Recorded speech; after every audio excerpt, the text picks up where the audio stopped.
Hola, ¿qué tal? Muy buenos días, bienvenidas, bienvenidos. Yo soy Mariana Escobedo y esto es Agenda y Contexto. El día de ayer hubo un anuncio sumamente importante de parte de las autoridades de la Jefatura de Gobierno. Se presentó la Estrategia Institucional 2020-2020, precisamente que contempla el incremento hasta de 5,000 efectivos policíacos en la Ciudad de México. Van a comenzar con 800 y también se van a incorporar cadetes de la academia en estas labores policíacas para reforzar la seguridad de los 847 cuadrantes que existen en la Ciudad de México. Y bueno, sobre este tema pues hemos nosotros invitado a Samuel González, él es experto en seguridad. ¿Qué tal? Muy buenos días, Samuel. Muy buenos días, Mariana, un gusto opinar ante tu auditorio. Samuel, qué gusto de verdad conectarme contigo esta mañana para precisamente analizar este anuncio tan importante que realizaron ayer desde la Jefatura de Gobierno. ¿Cuál es tu opinión en este sentido? Bueno, yo creo que es un elemento muy importante el contar con más policías, pero sobre todo con policías profesionales. Yo creo que el jefe de la policía, el secretario de Seguridad Ciudadana, García Harfuch, y tiene mucho conocimiento y sabe perfectamente que la profesionalización, que los policías estén perfectamente preparados y particularmente en las labores de seguridad, pero también del nuevo sistema procesal acusatorio, es fundamental. Y además, el complemento que se tiene con todo el tema del equipamiento de las cámaras, de 20,000 cámaras nuevas que se van a poner en los próximos años, permite el control del territorio de la ciudad. A eso hay que agregarle otros aspectos, como por ejemplo lo que tiene que ver con el nuevo sistema procesal manejado por la Fiscalía. El día de viernes se va a presentar este proyecto, el proyecto de transformación de la Fiscalía completo, y todo eso pues creemos que sin duda colaborará a la mejora de la seguridad en este gobierno de la señora Claudia Sheinbaum, de la doctora. Oye, Samuel, tú sabes, bien sabes que durante muchísimo tiempo algunas víctimas solicitaban pedir precisamente los testigos, las imágenes que habían pues simplemente grabado, estas videocámaras, llegaban al Ministerio Público y solicitaban las imágenes y no todas las cámaras estaban operando de manera correcta. La meta, en efecto, sí es instalar estas más de 40,000 cámaras a lo largo de este fin de periodo. Mientras tanto, pues van a comenzar con estas 25,000. Además, hay 13,000 puntos ya con Wi-Fi a lo largo de la Ciudad de México. ¿Cómo evalúas tú que lleguen a operar estas cámaras, sobre todo que tienen un plus, que es el reconocimiento facial? Pues eso es un tema extraordinario, porque con eso se podrá obviamente garantizar mejor la seguridad. El tema de los cuadrantes también es muy importante, porque con todos esos aspectos, desde la Secretaría de Seguridad Ciudadana, pues se va a poder brindar mayor seguridad. Los operativos, el control, esta es una ciudad muy grande, pero con una muy buena dirección y una mejora en el sistema procesal acusatorio, sin duda alguna estaremos logrando que esta gente se sienta con más seguridad. Claro, bueno, y a propósito del tema, pues tú sabes que siguen este tipo de extorsiones, que bueno, el día de ayer también lo comentaba García Harfuch, el titular de la Secretaría de Seguridad Ciudadana, que este tipo de extorsiones provienen de la Unión Tepito y de otros grupos criminales que están operando en la zona. ¿Cómo evalúas tú la operación correcta de estas videocámaras de vigilancia específicas y el aumento de los policías para enfrentar a estos delincuentes? Bueno, como digo, son elementos importantes, instrumentos que van a estar a disposición de la ciudadanía mediante la buena utilización de estos por parte de las autoridades, pero aparte de eso, obviamente, eso colabora con la inteligencia policial para poder desestructurar a las organizaciones como las que estás comentando. Esa desestructuración se logra precisamente mediante la inteligencia, compartir datos, hacer trabajos con la unidad de inteligencia financiera, la unidad local de inteligencia financiera también tiene que aportar elementos para poder generar, como digo, el proyecto de desarticulación de estos grupos que efectivamente representan un gran riesgo, como lo ha dicho la jefa de gobierno y desde luego también el secretario de Seguridad Pública. Bueno, claro, y sobre todo con esta estrategia que consiste en 4 ejes rectores para poder impulsarla. Para muchas personas decían, bueno, ¿qué va a ocurrir? En otras ciudades del mundo hay un policía por cada 2,000 habitantes. En la Ciudad de México pareciera ser que el reto era lograr alcanzar un policía por cada 200,000 habitantes. Sí, bueno, la Ciudad de México cuenta con una fuerza policial que es bastante amplia en el país, es de las más grandes del país, y bueno, estos refuerzos, sobre todo en el tema de profesionalidad, son realmente importantes, Mariana. Sí, totalmente. Bueno, había comentado también la jefa de gobierno el día de ayer que van a reforzar también la preparación de estos policías en la universidad, con un tiempo de preparación récord de 8 meses. ¿Qué opinas? Pues como ya lo dije, la profesionalización es la base de tener policías confiables, policías que la ciudadanía puede llegar a trabajar con ellos, y sin duda alguna el proceso de formación inicial en estos 8 meses es muy importante.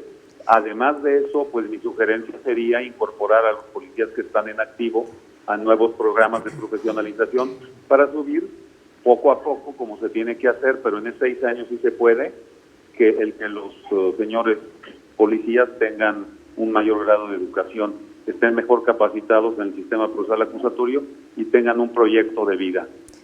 Samuel, ¿qué pasa con estos policías que tienen vínculos con organizaciones criminales y que han operado por años en estas dependencias? Esos que tienen que trabajar de manera de la mano con las autoridades de procuración de justicia y desde luego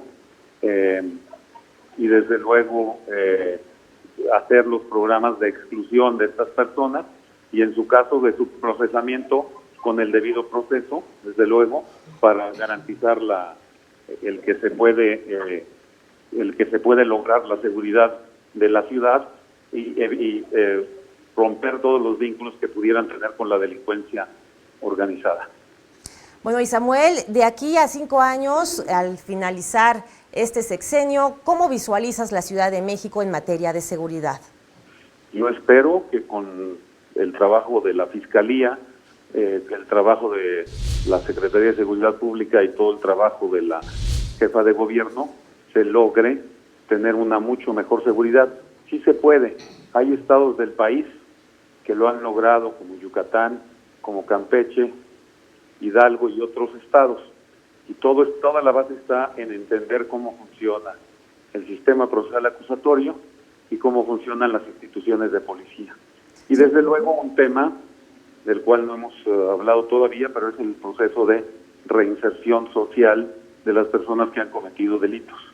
Ese es otro aspecto en que seguramente se tendrá que mejorar y la jefa de gobierno pues seguramente presentará el proyecto relativo pronto. Finalmente, Samuel, ¿qué elemento contemplas tú que no esté aún contemplado por las autoridades en materia de seguridad en la Ciudad de México? Pues yo creo que lo ven como un asunto integral y eso es muy bueno, y pues hay que generar también los programas de prevención social de delito. Nosotros hemos apoyado algunos en Acapulco y otros lugares como el de Medellín. Aquí también se ha visto ese asunto. La integralidad es el tema, ¿verdad? Cómo hacer que mediante muchos instrumentos se logre efectivamente generarse la seguridad de las personas. Son todos estos aspectos que hemos hablado que bien mezclados van a producir el efecto que la sociedad demanda. Bueno, sí, incluso hay modelos de policía, mucho se critica también de parte de la ciudadanía que físicamente algunos de ellos pues padezcan obesidad y que no estén preparados, no tengan formación académica propia, secundaria, preparatoria. En este sentido, ¿cómo piensas que se debe reforzar este tema? Bueno, pues el tema de formación inicial, de formación continua, de perfeccionamiento, es la clave, ¿verdad? Tener un plan maestro, un plan integral, hay que decir que hay municipios que han logrado mejorar la educación de sus policías, como en el caso de Nezahualcóyotl, y esas experiencias hay que tomarlas. Sí, bueno, como tú comentabas de Yucatán, todos sabemos que Yucatán sigue ocupando un lugar importante porque pues los índices delictivos son bajos. Tú sabes que hacen retenes en las afueras de la ciudad. La delincuencia de Tabasco está llegando a Mérida, sin embargo, estos retenes impiden que se infiltre. ¿Cómo debería de reforzarse en la Ciudad de México los accesos a la carretera? Bueno, en las con carreteras. Estas cámaras y este sistema de C5 que se está instalando y con la revisión de los placas y de los tipos de coches y desde luego la revisión facial es lo que está funcionando en Yucatán y creo que también funcionará en la Ciudad de México.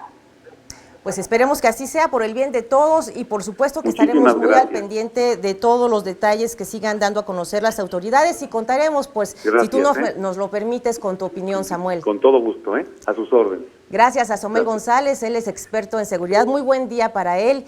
Y bueno, pues fíjese usted qué interesante, él comenta lo que ocurre en Mérida. Sin duda, algunos delincuentes y grupos criminales de Tabasco estaban tratando de penetrar Yucatán a través de las carreteras, sin embargo, estos retenes pues se los impiden y Mérida pues sigue siendo una de las ciudades más tranquilas en todo el país. Así que bueno, vamos a tomar nota, él comenta que sí se puede y esperemos que la incorporación de estos 5,000 nuevos elementos, así como estos policías que vayan a recibir mejor preparación y mayor preparación en la Universidad de la Policía, pues finalmente tenga un resultado exitoso para que a final del 2020 podamos ya medir qué fue lo que ocurrió con este plan, esta estrategia integral que ha presentado el día de ayer la jefa de gobierno con el titular de la Secretaría de Seguridad Ciudadana, Omar García Harfuch.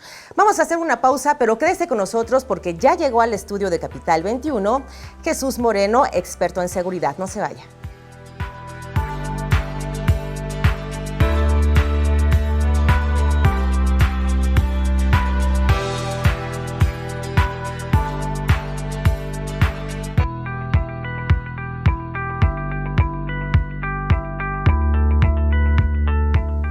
Estamos de vuelta en Agenda y Contexto, transmitiendo en vivo desde los estudios de Capital 21. Qué gusto. Muy buenos días, Jesús Moreno. Mariana, ¿cómo estás? Buenos días. Muy bien, gracias por la invitación. Pues, ¿cómo viste el día de ayer el anuncio? Se espera que en 20 meses se pueda subsanar este déficit de policías que hay en la Ciudad de México. Así es, bastantes puntos relevantes de la conferencia que dio ayer el titular de la Secretaría de Seguridad Ciudadana. Uno de los que más me gustaron fue el tema de la formación policial y la Universidad de la Policía. Vemos que se le va a apostar no solo a más policías, sino a mejores policías en relación a su capacitación y a su formación, ¿no? A su educación. Revisando el portal de la Universidad de la Policía de la Ciudad de México, se advierte que hay educación desde bachillerato, licenciatura, maestrías e inclusive doctorados, ¿no? Evidentemente con las respectivas autorizaciones de la Secretaría de Educación Pública, lo cual garantiza cierto nivel académico. Bueno, y es que actualmente se mencionaba justamente en la conferencia de ayer que se iba a prolongar hasta 8 meses su capacitación en esta Universidad de la Policía. Correcto. Anteriormente, con escasos 3 meses, ya algunos policías salían a las calles. Lo que se busca ahora es que pasen más tiempo en las aulas, ¿no? Y al margen de la duración, lo que importa verdaderamente son las horas de clase, ¿no? Qué tanto se va a formar, qué tanto va a adquirir conocimiento del policía para las diversas pues, necesidades, ¿no? Y la intención de que se amplíe a 8 meses es precisamente para que los policías puedan tomar una de las 7 especialidades, ¿no? Que va desde inteligencia, investigación, prevención, el tema turístico. Entonces me parece una buena idea del secretario y sobre todo una idea que se puede medir, ¿no? Con base en los resultados. Mira, algo muy importante con relación al anuncio de ayer son estas videocámaras con reconocimiento facial. No se trata nada más de tenerlas ahí, porque tú sabes que muchísimas veces las víctimas de delitos han pedido copias y resulta que les han dicho, pues, ¿qué cree? Que no se grabó, no está, no aparece. El anuncio de ayer también comentaban los funcionarios que se iba a prolongar de 7 hasta 30 días las imágenes almacenadas en cada una de estas videocámaras. Así es, Mariana. Antes lo que ocurría es que cuando pasaba algún hecho que la ley señalaba como delito, las cámaras únicamente resguardaban esta información digital hasta 7 días.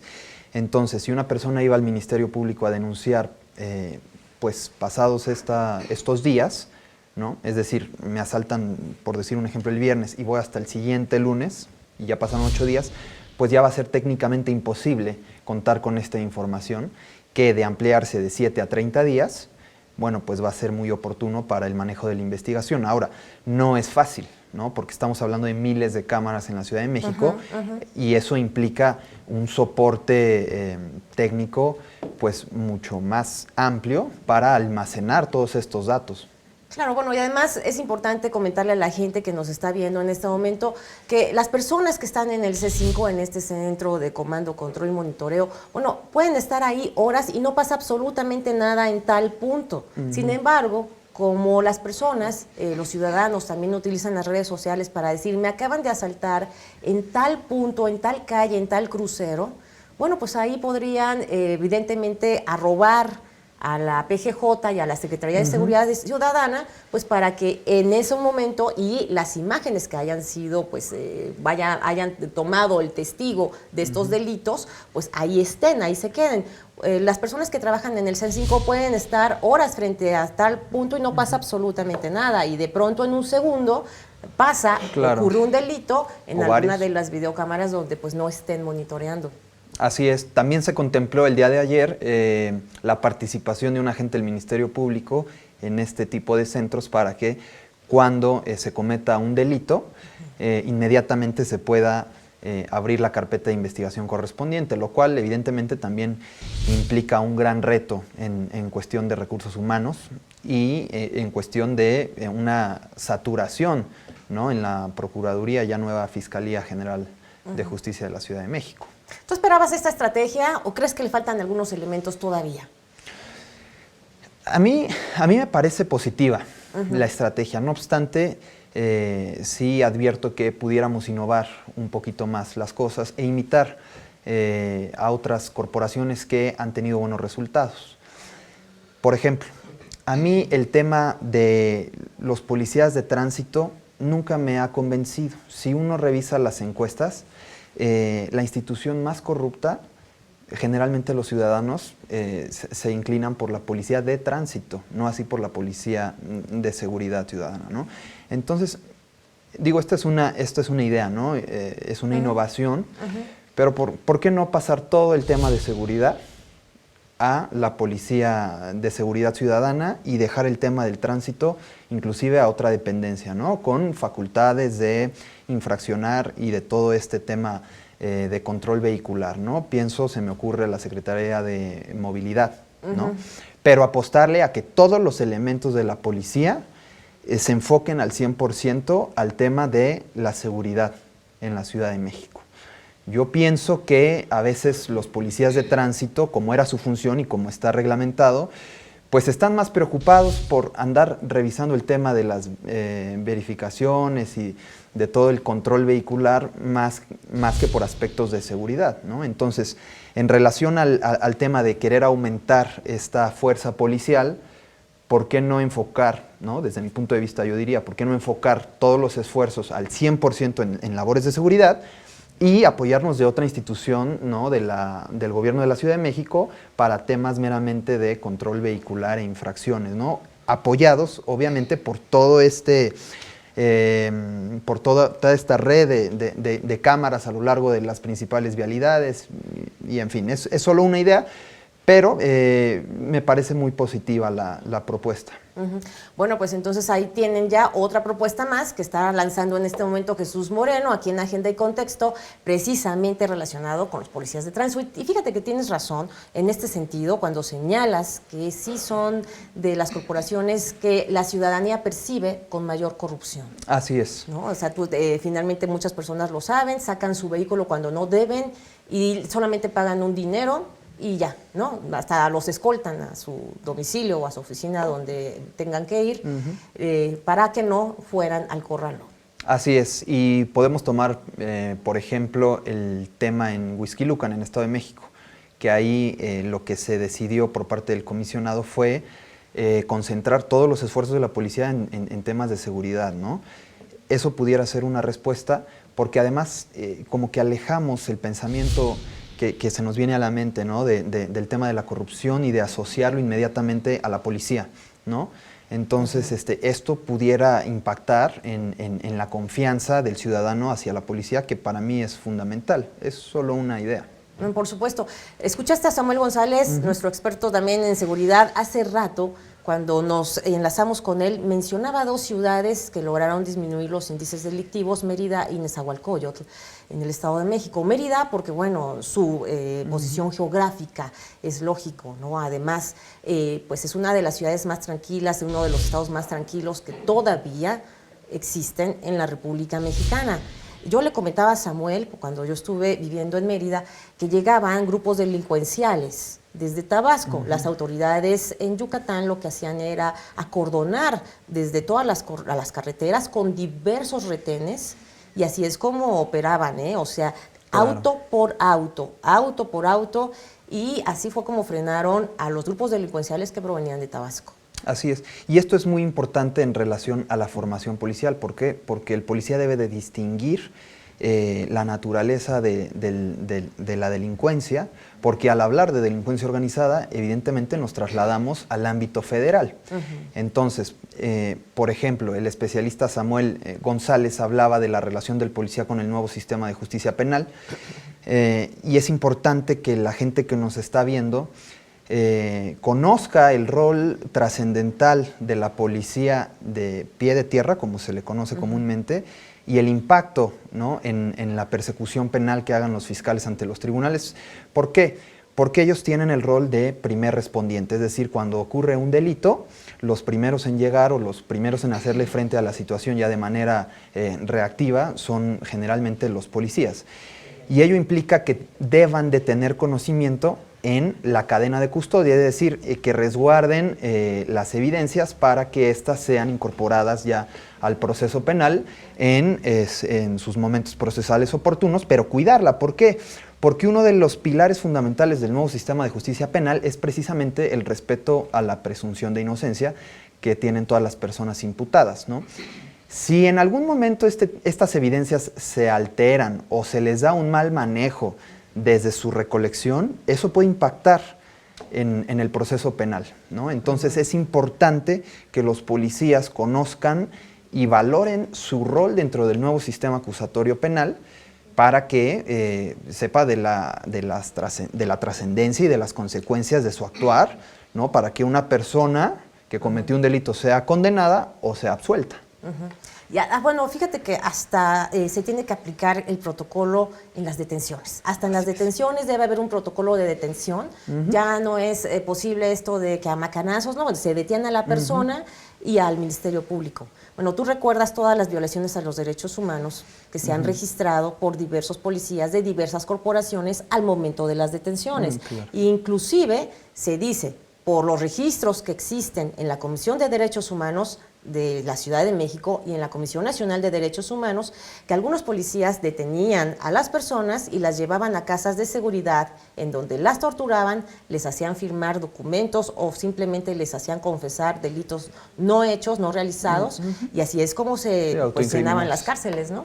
Así es. Y ahora, no por esto digo que no existan al día de hoy protocolos, sí existen. No obstante, considero que no todos los policías de la institución no solo no los conozcan, sino que además no los lleven a cabo, no los realicen de manera correcta, ¿no? Hay que recordar que hay policías de diferente antigüedad. Hay policías que llevan 30 años de servicio, por ejemplo, hay los cadetes recién egresados de la universidad, ¿no? Y entonces la mentalidad en el policía es muy diversa.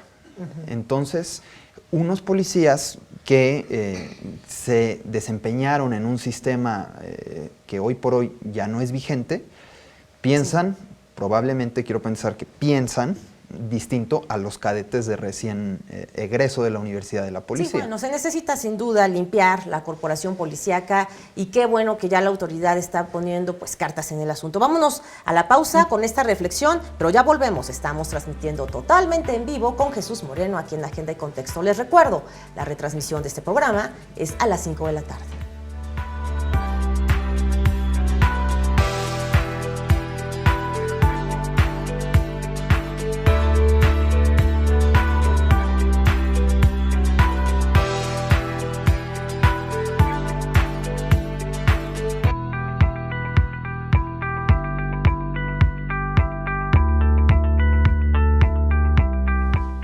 Ya estamos de vuelta en Agenda y Contexto y justamente hace unos meses tuvimos en exclusiva aquí en este mismo estudio a la procuradora Ernestina Godoy. Ella pues nos reveló en vivo su deseo de seguir participando al frente de este organismo. Ya es una realidad, en unos días más la Fiscalía tendría que comenzar a operar. ¿Y cuál sería este rol que tú verías con la ciudadanía, Jesús?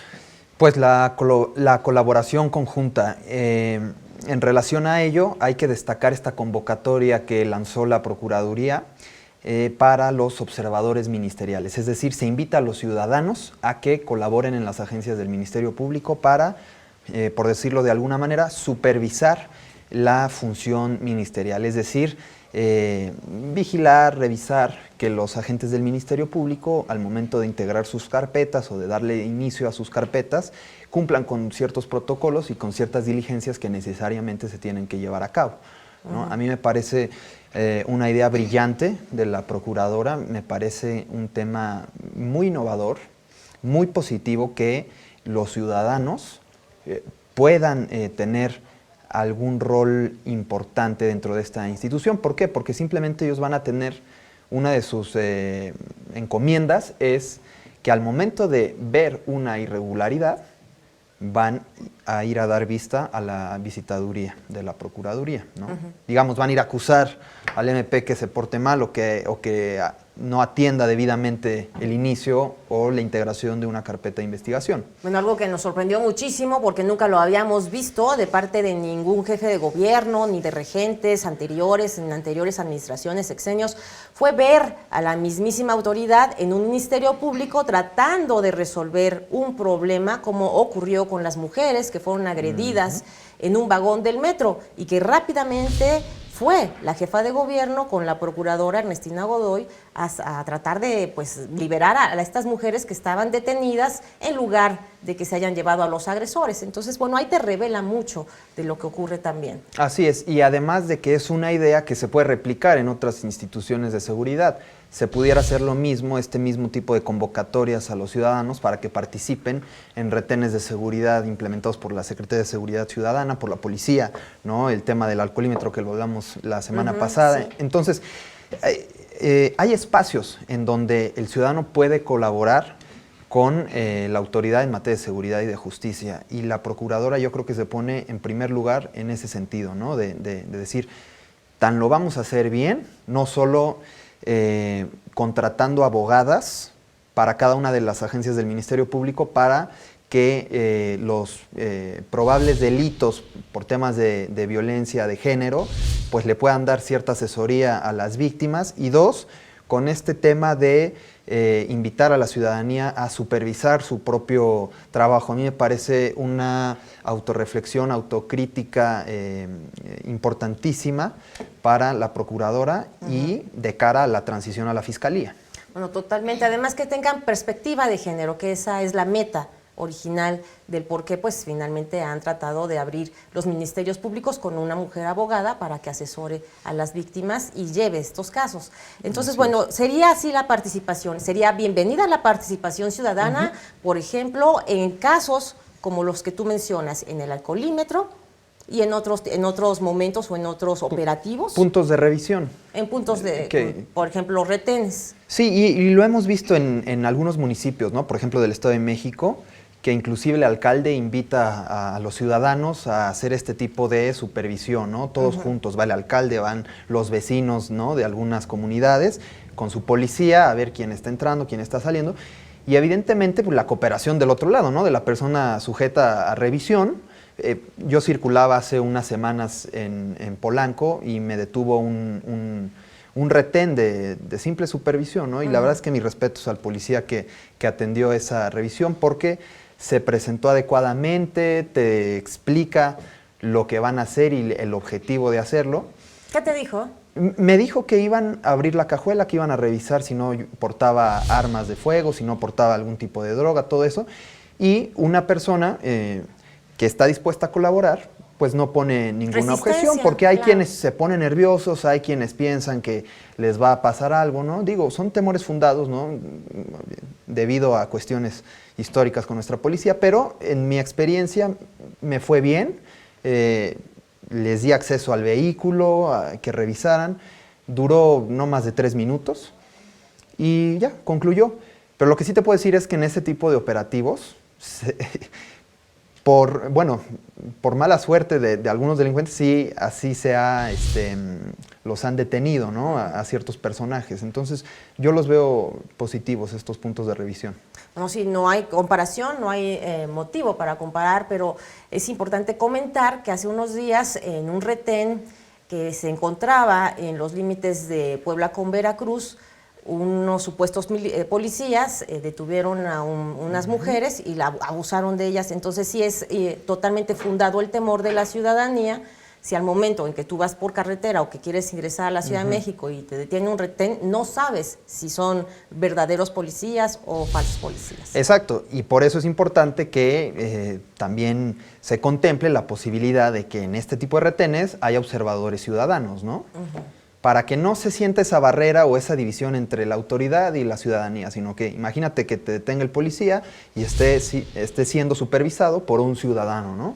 Claro. Que generalmente en países de primer mundo como en Noruega, Suecia, ese tipo de países, se da mucho que las personas de la tercera edad participen en este tipo de operativos. Recuerdo ahí uno muy importante para el tema de salud y de prevención de accidentes por abusar de la ingesta de alcohol, que son ellos, ¿no?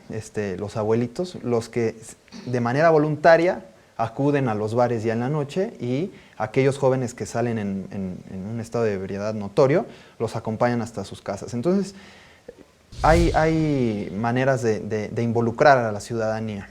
Pues muy bien, vamos a ver si así ocurre, si a las autoridades capitalinas les interesa que obviamente la ciudadanía también participe en estas actividades policíacas como son los retenes o los alcoholímetros, como lo comentas tú, Jesús. Vamos a ver si te escuchan y ya veremos si lo logran. Pero entonces ahí está, la estrategia del día de ayer ¿te parece positiva? Sí, a mí me pareció positivo.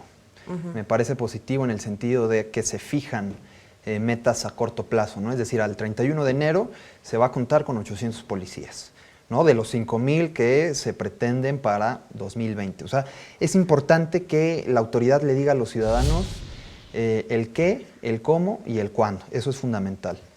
Así, bueno, absolutamente. Estos anuncios que realizó el día de ayer, ya los esperábamos. Mira, la procuradora en este mismo espacio me dijo que sí viene una transformación.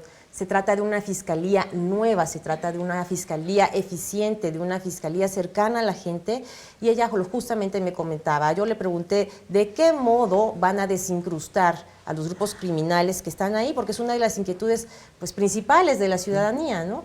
Y me dijo que estaban trabajando en esto y hasta el momento van más de 120 policías de investigación separados de sus cargos porque fueron descubiertos en complicidades y corruptelas con grupos criminales. Ese también es otro tema. Así es, y ahí el trabajo de la inteligencia y de las unidades de investigación resulta fundamental, porque es darle seguimiento, ¿no? a una conducta que de manera reiterada se viene desarrollando, se viene cometiendo. Ejemplo de ello, el día de ayer se detienen a 4 personas probablemente responsables de haber cometido una extorsión, y esto fue en la alcaldía de Gustavo Madero, pero que se logra este operativo mediante un seguimiento con base en la inteligencia de la policía de la Ciudad de México. Entonces, tanto para estas bandas criminales como para ya grupos delincuenciales de mayor impacto, la inteligencia resulta fundamental. No, pues es así la manera en que se tienen que transformar las cosas. Sabemos que no es de la noche a la mañana, pero sí queremos transitar, vivir, caminar por una ciudad más segura. Pues bueno, Jesús, fíjate que también otro tema importante relacionado con el anuncio del día de ayer, pues tiene que ver con estos 13,000 puntos donde ya hay Wi-Fi, son postes en donde está el botón de auxilio. Hay que recordarle a usted, a nuestro público querido, que ya puede, por supuesto, que usar estos botones de auxilio en caso necesario. ¿En qué casos? ¿En cuáles casos? Bueno, en los casos en donde se esté percatando de que está ocurriendo un hecho delictivo, en donde acaba de uno de sufrir un delito, ¿no? En caso de robo, sobre todo se da mucho en temas de robo en el transporte público, robo al automovilista, en fin, en ciertos casos de emergencia en donde se le tiene que dar aviso de manera inmediata y urgente a la policía.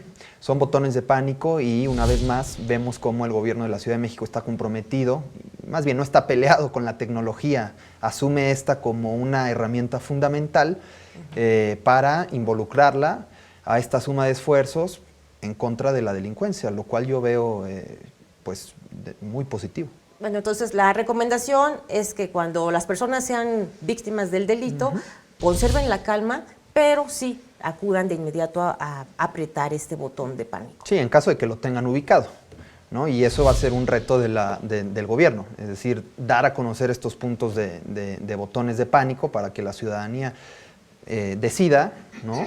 Dependiendo del caso, evidentemente, ¿qué ocurre? Que cuando uno sufre un asalto, pues generalmente se lleva su celular, ¿no? Y queda incomunicado durante las próximas horas. No tiene cómo llamar, no tiene... Y eso es una realidad de la cual pues se dieron cuenta, ¿no? Los que toman decisiones en el gobierno y dijeron, mejor instalemos ciertos puntos de contacto para que en caso de que pierda comunicación o quede incomunicado, o de alguna otra forma se allegue de estos medios electrónicos de carácter urgente para darle aviso a la policía. Sí, ya hemos transmitido aquí mientras estamos charlando estas imágenes donde están los postes con el botón de auxilio, las estábamos transmitiendo hace un momento para que las ubique. Eso sería como que pues una tarea para usted que nos está viendo, localice en el lugar donde trabaja y donde vive estos botones de pánico.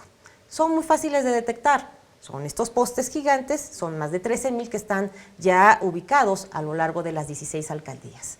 Pues bueno, muchísimas gracias, Jesús, te agradezco muchísimo tu presencia. ¿Te veo pronto? Gracias, Mariana, sí, claro que sí. Bueno, con gusto. Pues muchísimas gracias por venir esta mañana fría, con unas temperaturas bajas, pues hay que abrigarnos muy bien. Así es, muchas gracias.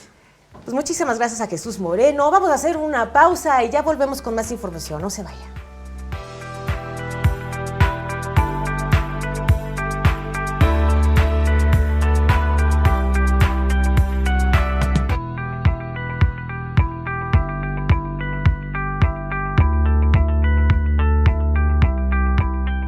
Ya estamos de vuelta en Agenda y Contexto y me da mucho gusto hacer en este momento un enlace con Yasmín Pérez Haro. Ella es directora general de Igualdad Sustantiva de la Secretaría de las Mujeres. ¿Qué tal? Bienvenida. Hola Mariana, buenos días a ti y a tu auditorio.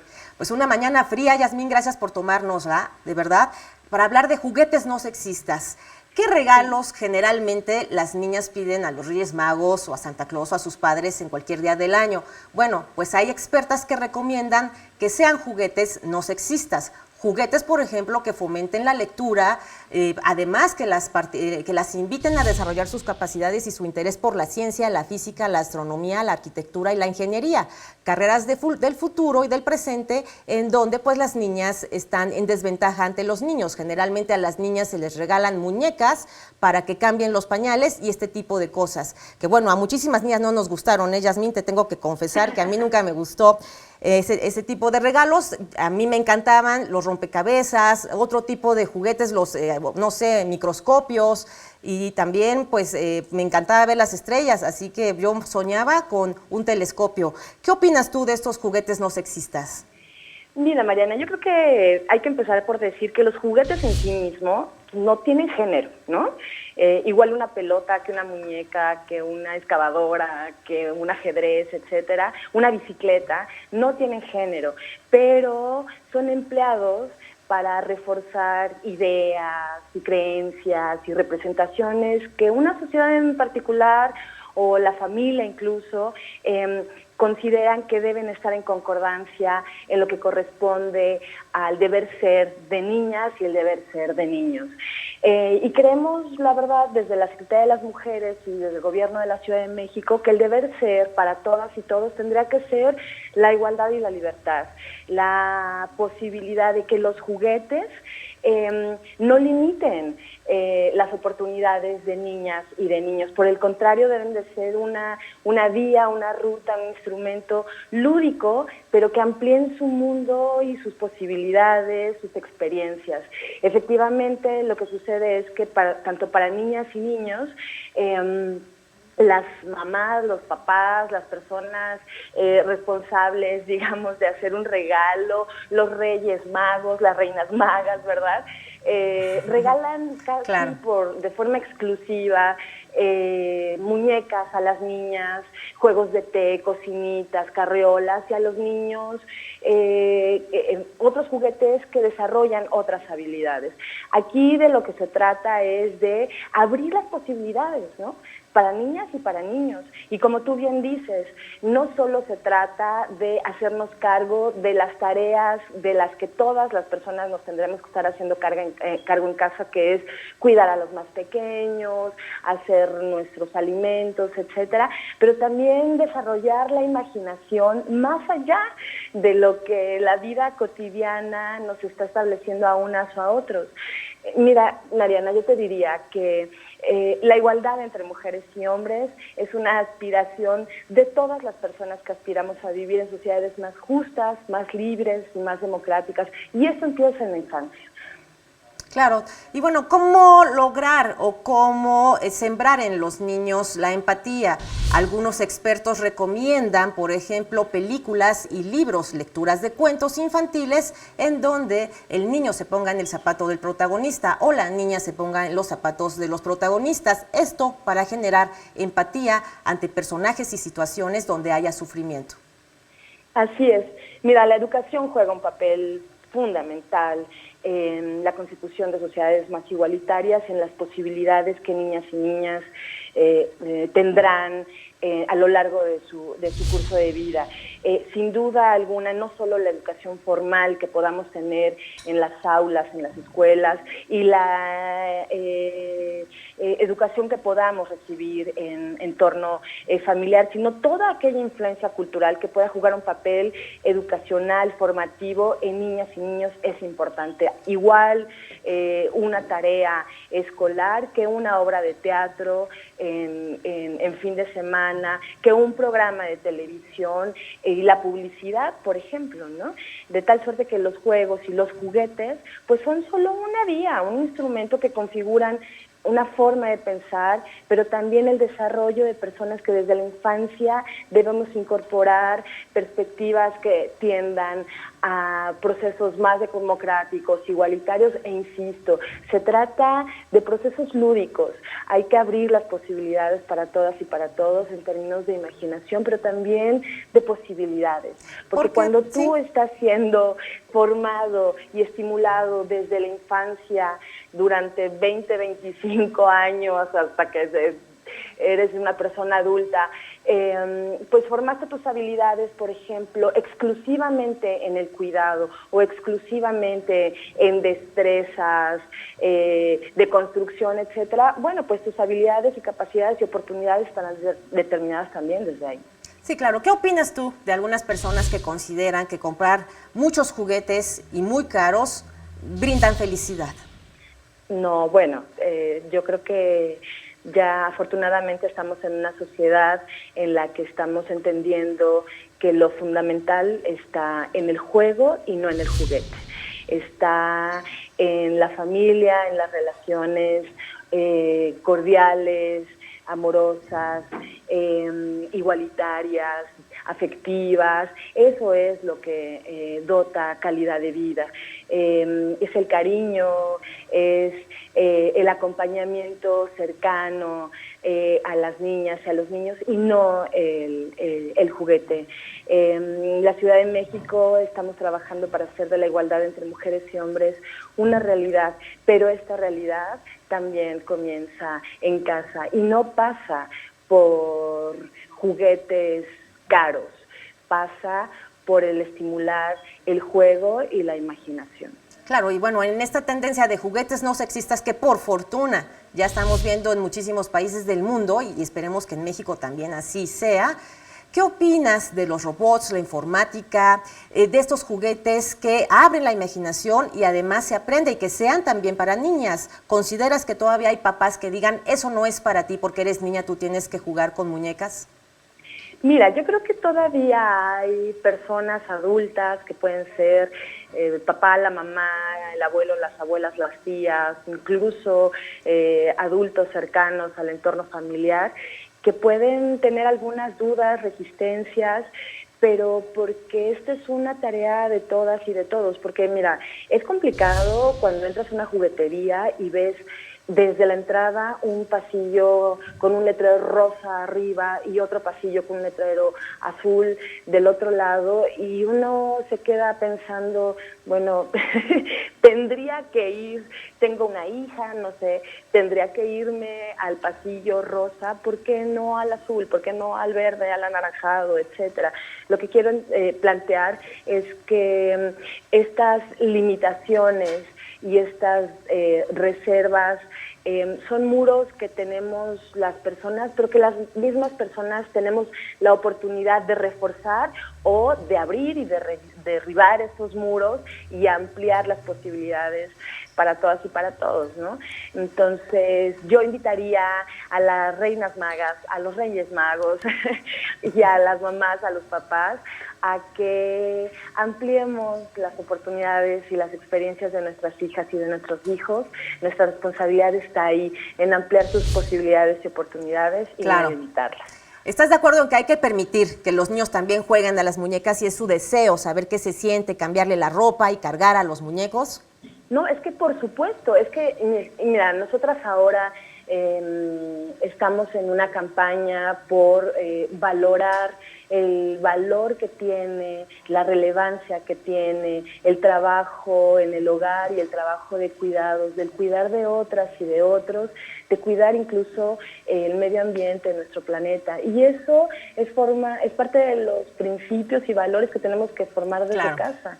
Claro. Y eso pasa también por jugar con muñecas y con muñecos y hacernos cargo de nuestra plantita, de nuestras mascotas, etcétera, ¿no? Oye, Yasmín, pues vente para acá, por favor, al estudio pronto para poder platicar de estos temas. ¿Está bien? Estaría genial, cuando quieras, Mariana. Muchísimas gracias, Yasmín Pérez Haro. Ella es directora general de Igualdad Sustantiva de la Secretaría de las Mujeres. Muy buen día. Gracias, Yasmín. Excelente día, Mariana. No queda más que agradecerle a usted que me haya acompañado a lo largo de esta hora. Yo lo espero el día de mañana. Hasta pronto.